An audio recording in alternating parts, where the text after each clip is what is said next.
गठिया रोग विशेषज्ञ डॉक्टर गौरव सेठ ने आयोजित की प्रेस वार्ता। सर्वोदय हॉस्पिटल फरीदाबाद के वरिष्ठ गठिया रोग विशेषज्ञ डॉक्टर गौरव सेठ ने की प्रेस वार्ता। रोगियों के उपचार की दी जानकारी।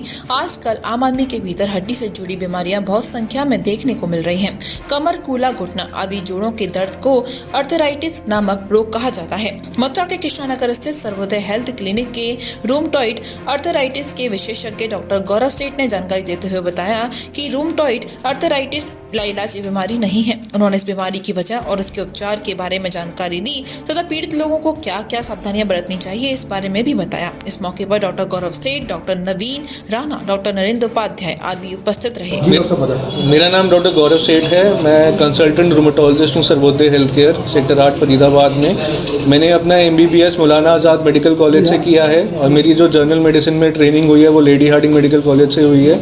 और मैंने अपनी जो सुपर स्पेशलाइजेशन जो DM की है रूमेटोलॉजी के अंदर वो मैंने जिपमर पौंडीचेरी से की है। धन्यवाद। अगर बात करें तो जिस तरह से आज जैसे घुटनों की जो प्रॉब्लम है उसमें किससे सबसे ज़्यादा इफेक्ट होता है, उसके लिए क्या आप बचाव के तरीके बताएंगे? सर, घुटने में जो इफेक्ट आता है ना, मेनली जो आता है वो एज के साथ आता है। जैसी आदमी की उम्र बढ़ती रहती है वैसी एज के हिसाब से घुटने में असर आने लग जाता है और घुटना ख़राब होने लग जाता है। तो चलना फिरना मुश्किल हो जाता है, नीचे से उठना मुश्किल हो जाता है। तो इसके लिए जो है पेशेंट को हमेशा ध्यान रखना चाहिए कि उनको एक हेल्दी लाइफस्टाइल को अपनाना है। ठीक है, ज़्यादा अपना वेट को नहीं बढ़ने देना है, स्मोकिंग से दूर रहना है, अच्छा खाना खाना है, अल्कोहल का सेवन ज़्यादा नहीं करना है और हमेशा एक्सरसाइज करते रहना है, वॉकिंग करते रहें। अगर ज़्यादा घुटनों में दिक्कत हो रही है तो नीचे चौकड़ी मार के नहीं बैठना है, हमेशा चेयर पे बैठें। जहाँ लिफ्ट मिल सकती है लिफ्ट का इस्तेमाल करें, ज़्यादा सीढ़ियाँ ना चढ़ें। तो ये सारी जो हैं वो प्रिकॉशन ले सकते हैं। अगर ज़्यादा दर्द है तो वो अपने एक रूमेटोलॉजिस्ट से ज़रूर आके मिलना चाहिए उनको। ये बीमारी हो जाती है उसका फिर उपचार क्या है, इलाज क्या है? सर, अगर बीमारी हो जाती है, अगर आपको कोई जोड़ों की दिक्कत हो जाती है तो हमको पहले उसको डायग्नोस करना पड़ता है कि बीमारी का कारण क्या है, क्योंकि 100 तरह की जो बीमारियां ये बीमारी करा सकती है अर्थराइटिस की, उसका कारण क्या है। तो उसके लिए डॉक्टर आपसे पूछते हैं कि किन किन जोड़ों में आपको दर्द है, दाएं हाथ में है, बाएं हाथ में है, कमर में है या जो है आपके घुटनों में हो रहा है। तो ये सारी चीज़ें देखी जाती हैं और उसके बाद जो है थोड़े ब्लड टेस्ट, एक्सरे कराए जाते हैं और उसके बेसिस पे डायग्नोसिस बनाई जाती है। कई बीमारियों में जो है दवाइयाँ लंबी खींची जाती हैं और कई बीमारियों में जो है दवा कई बार जो है थोड़े टाइम के लिए दवा दिया जाता है और वो ठीक हो जाता है। अगर अर्थराइटिस बहुत ज़्यादा हो जाता है तो फिर एंड में जाके जैसे नी रिप्लेसमेंट करना पड़ जाता है, कभी हिप रिप्लेसमेंट करना पड़ जाता है। तो ऐसी दिक्कतों के लिए ये स्टेप्स भी उठाने पड़ते हैं। इसके होने की संभावना किससे ज़्यादा होती है? सर, ऐसे होने की जो संभावना रहती है वो सर ये ज़्यादातर महिलाओं में देखा जाता है। वैसे तो जो अर्थराइटिस है, ठीक है, अब ये महिलाओं में क्यों देखा गया है वो बताना थोड़ा मुश्किल है, क्योंकि उनके हार्मोनल चेंजेस हैं या क्या है उसकी वजह से ज़्यादा होता है। बाकी जो है उम्र के साथ, वैसे तो किसी भी उम्र में हो सकता है। बच्चों को भी अर्थराइटिस होता है, 2 महीने की बच्ची को भी अर्थराइटिस देखा गया है और 90 साल 100 साल के पुरुष को भी देखा गया है। डॉक्टर साहब, ये जो पेशेंट हैं तो मथुरा में किस तरीक़ा से सुविधा ले सकते हैं आपके? सर, ये वाले जो मरीज़ हैं जिनको सुबह उठ के जोड़ों में दर्द ज़्यादा होता है, बहुत सारे जोड़ों में दर्द होता है, अकड़न सी रहती है, हाथ पैर नहीं मुड़ते हैं, ठीक है, और जो है उनको हल्का फुल्का बुखार आता है, भूख नहीं लगती है, तो ऐसे मरीज़ों को ज़रूर आके रूमेटोलॉजिस्ट से मिलना चाहिए।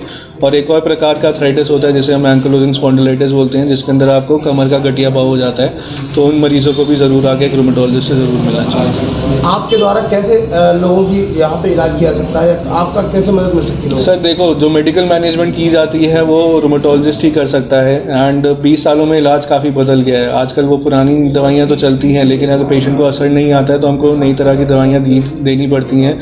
जैसे बायोलॉजिकल्स हो गए, ठीक है, बायोलॉजिकल्स के अंदर जैसे हमारे नई तरह की दवाइयाँ आ चुकी हैं, जैसे गोलीमुमैब हो गया, इन्फिक्सीमैब हो गया, डालीमुमैब हो गया, फिर टोफासिटिनिब करके दवाइयाँ हैं। तो ये दवाइयाँ काफ़ी अच्छी आ चुकी हैं और पेशेंट जो हैं कई बार वो स्टीरॉयड ही ले रहे होते हैं। हर जगह जाएंगे तो आयुर्वेदा वाले भी स्टीरॉयड में पुड़िया डाल के दे देते हैं। बाकी फिजिशियन भी जो है वो स्टीरॉयड देते रहते हैं। तो इन दवाइयों से जो है स्टीरॉयड का जो मात्रा जो लेते हैं पेशेंट वो कम हो जाती है और जो स्टीरॉयड के साइड इफेक्ट हैं वो भी कम हो जाते हैं। क्या सर्वोदय हेल्थ केयर मथुरा में इसको लेकर के कुछ करने वाला है? हाँ जी सर, यहाँ पे जो है हम 2 OPD स्टार्ट कर रहे हैं रूमेटोलॉजी की, जो हमेशा यानी कि दूसरे और चौथे बुधवार को होंगी महीने में। तो जो भी मरीज़ जो रूमेटोलॉजी वाले डिजीज़ से सफ़र कर रहे हैं, जिनको भी गठिया पाव या अर्थराइटिस है, वो ज़रूर आके मिलें। अगर बात करें तो सर स्मोकिंग या अल्कोहल की वो कितना इफेक्टिव होता है, कैसे उससे लोगों को रहना चाहिए? सर वो राहत नहीं देगा सर, वो स्मोकिंग से ये चीज़ें बढ़ती हैं, अल्कोहल से ये सारी चीज़ें बढ़ती हैं। तो आप स्मोकिंग बिल्कुल छोड़ दें, अल्कोहल बिल्कुल छोड़ दें, क्योंकि जो इन चीज़ों से जो अर्थराइटिस है वो अगर आप स्मोकिंग अल्कोहल लेते रहेंगे तो अर्थराइटिस आपका ठीक नहीं होगा और दवाइयाँ बढ़ती रहेंगी। डॉक्टर साहब, आप जो सर्वोदय मथुरा में प्रतिदिन बैठेंगे कि आपसे मुलाकात किस दिन होगी? सर दूसरे और चौथे बुधवार को होगी महीने के। ये ऑर्थराइटिस जो बीमारी है इसका सबसे सस्ता और सुलभ आमजन को क्या इलाज है? सर सबसे सस्ता जो है, यानी कि एक तो जीवन शैली जो वो कर सकते हैं, लेकिन जो सस्ती दवाइयाँ हैं उनसे भी काफ़ी असर रहता है सर। जो पुरानी दवाइयाँ उससे भी असर आए, ऐसा देखा गया जो 20-30 साल से फोलिट्रैक्स जैसी मीथोट्रेक्सेट वाली दवाइयाँ भी खा रहे हैं, उनके हाथ पैर सीधे रहते हैं, दर्द कम रहता है। तो ऐसी भी दवाइयाँ हैं जिससे आराम रहता है। खास करके किस उम्र के लोगों को इससे ज़्यादा समस्या होती है? सर हर उम्र में ये अर्थराइटिस हो सकता है। बच्चों में हम बोलते हैं juvenile idiopathic arthritis, childhood arthritis, ठीक है। जब वो फीमेल्स में होता है तो वो यानी कि मिडिल एज को भी हो सकता है, उसके अंदर rheumatoid arthritis, ankylosing spondylitis, psoriatic arthritis हो सकता है। वैसे ही एल्डर्स में भी हो सकता है, बूढ़ों में भी हो सकता है, उसके अंदर कैंसर जैसे रोगों की वजह से भी अर्थराइटिस हो सकता है। तो जैसे मैंने बताया है कि 100 तरह के कॉजेज़ होते हैं अर्थराइटिस के, तो उसमें इन्फेक्शन भी है, आपके ऑटो इम्यून डिजीज़ भी हैं, फिर कैंसर जैसे डिजीज़ भी हैं जिससे अर्थराइटिस हो सकती है। ओपस केयर ऑप्टिशियन लेकर आया है आपके लिए नोवा नॉटिका, बीवी Ajita, gold star, let's go brand के चश्मे और यहाँ पर लेंस भी उपलब्ध हैं, जिसमें Crizal, UV Nova transition, Nova vision, RX labs जैसे लेंस उपलब्ध हैं। स्पेशल स्कीम भी उपलब्ध है 999 में complete specs with blue cut lens power. तो आज ही आए Opus care optician, first floor, Arena wellness, opposite Moti Manzil, main gate, Radhika Vihar, phase 2, Mathura.